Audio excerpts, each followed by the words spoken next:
Magandang umaga mga kaupo. Kukunin na po natin o titibayin na natin yung saging. Bitak na daw po ay. Kampo yan, bungulan.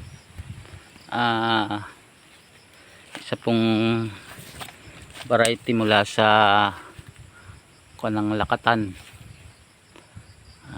Yan po yung pag nahinog ay tanggalin na po natin yung tukod. Tinukurang kapot.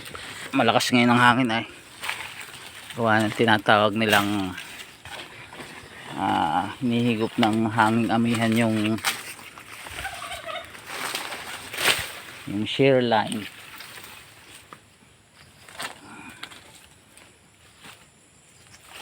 Hirap po palang mag reels pag hawak mo na yung tatab.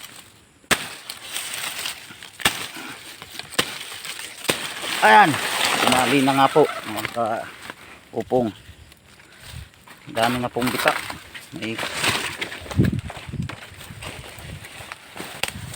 May ko na po. May kain na po ng ibon na kuwan.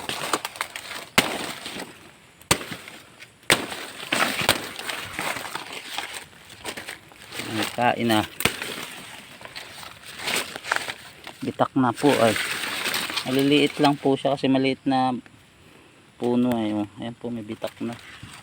Yan po ay pag nahinog ay green pa lang ay malambot na. Pwede lang kainin. Sige po mga kaupo, maraming salamat po sa panonood.